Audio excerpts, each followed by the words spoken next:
everyone. Welcome back. Today we are looking at the MMS, the Mobile Missile System. So here we are. Here we are at yojo.com, and it states that the MMS Mobile Missile System was first boxed in the United States in 1982. So this takes us back quite a while. All right, and included the operator Hawk. Now, in '83, we had a swivel arm battle grip version of Hawk, um, and then they noted it in the opening or the box text there. MMS was discontinued in 1984, which it seems like a lot of these vehicles had been. Leftover MMSs were sold by Hasbro Direct by mail order in '85 and 1987. So, obviously, this isn't General Hawk, which would be kind of confusing, but they have two characters with a very similar name. But here we are, we have Hawk and then this swivel arm version of Hawk. Okay, so looking at all the nice pictures here, so we can get some nice views of this um, nice system here.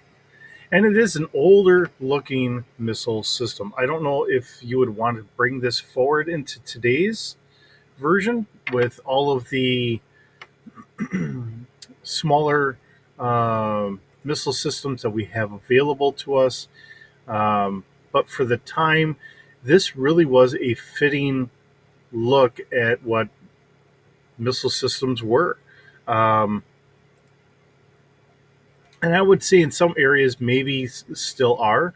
Uh, but seeing that we have so many vehicles themselves in the GI Joe lore that are all carrying missiles, I don't know if this is really that much needed. There's a huge need for this in today's lineup of vehicles that we have. So I think this is one of those kind of vehicles that, if you wanted to bring it into the 6-inch figure line, so it's something smaller, yeah, maybe. But I don't know. Seeing that it is something that I think is a little outdated. And I know for the 6-inch figure line, they have a couple figures, notably on the Cobra side, that have missile systems that are not this big. So just kind of stating the little bit of obviousness, if I can say these things correctly here this morning. Um, so yeah, we have nice schematics, which was always a wonderful thing that they had done.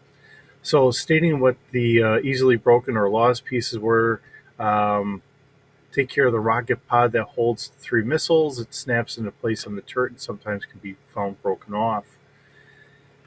All right, so what we have is we have a IGI card game. So that's the card game that I was thinking was more like the GI Joe Monopoly or whatever. We have an Impel, a diecast. We have a GI Joe Battleground. Looks like a PC game of some sort, and then we have a commercial. Um, and it doesn't look like it was done anywhere else. It doesn't look like they revamped it for anything outside of what it was. Um, has a Action Force box for Europe. In Canada, they had a box set with the MMS and the Vamp, and in India, it looks like they had it as a standalone. So, and it's funny to see the original box price, retail price was $8.99. This was a very much in line to say, something you can get for the kids and help them spark their imagination.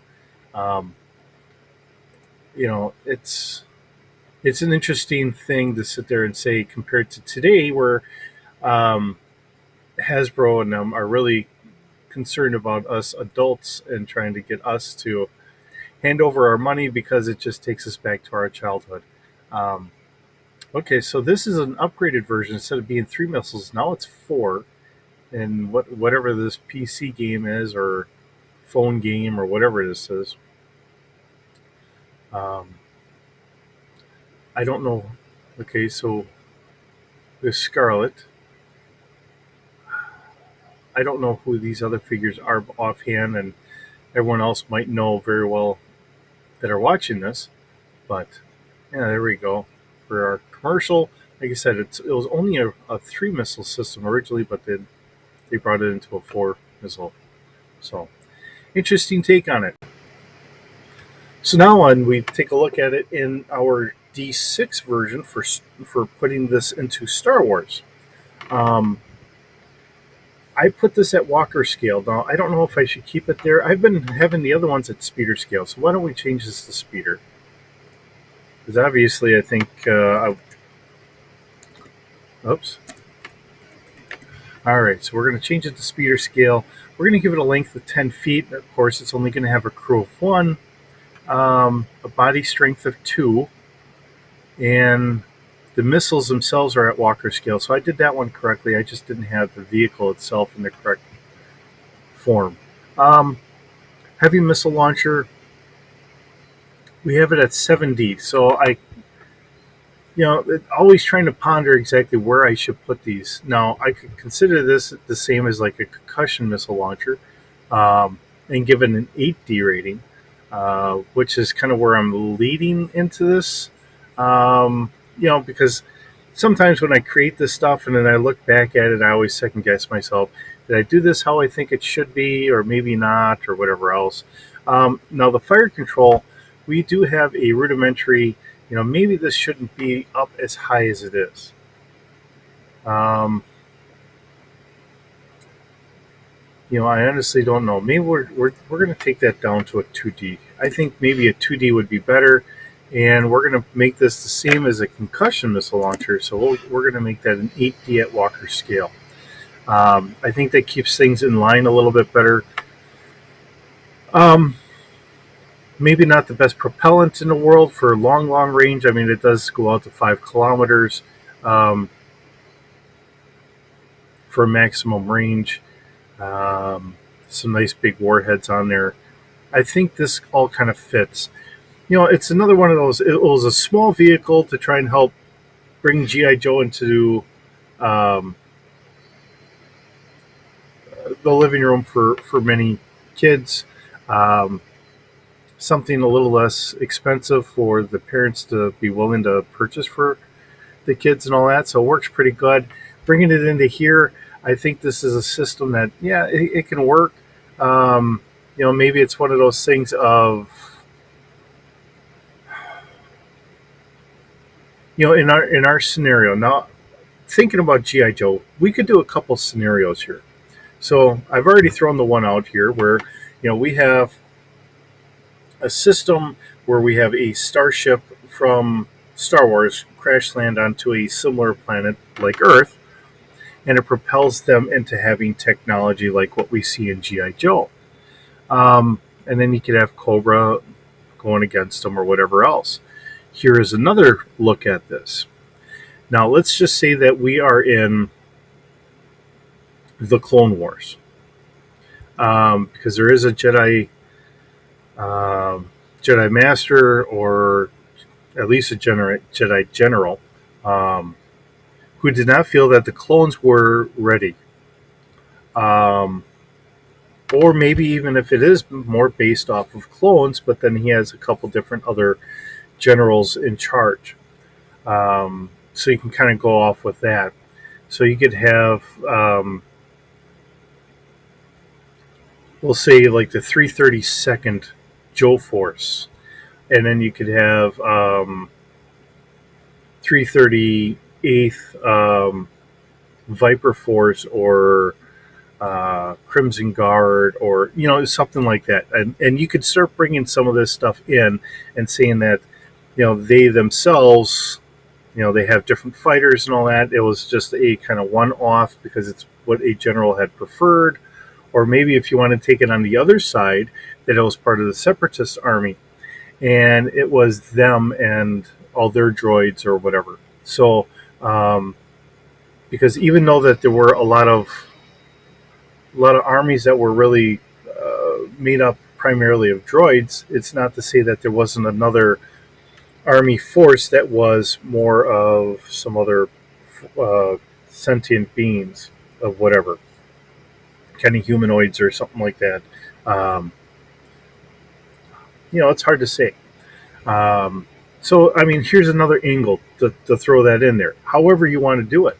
Um, it brings everything into perspective of, there are multiple avenues that we can bring this in and do whatever. Um, Being a game, and me personally, I like the system because it is a very easy system to get people into. They don't have to go through reading a lot of books to try and understand things. And if you bring familiar items into it and you spark their interest or whatever, Star Wars being one huge galaxy, um, it's not to say that maybe there isn't something here.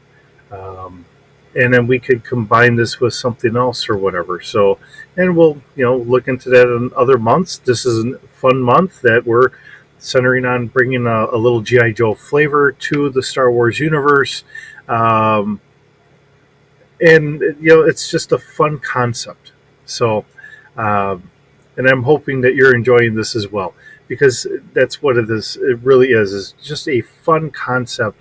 Whether you want to just say, "Hey, this is strictly a GI Joe," or maybe you want to bring something else in from, say, like the Star Wars, or um, we could bring some other genre in here, and we will cover some of that stuff throughout doing all this.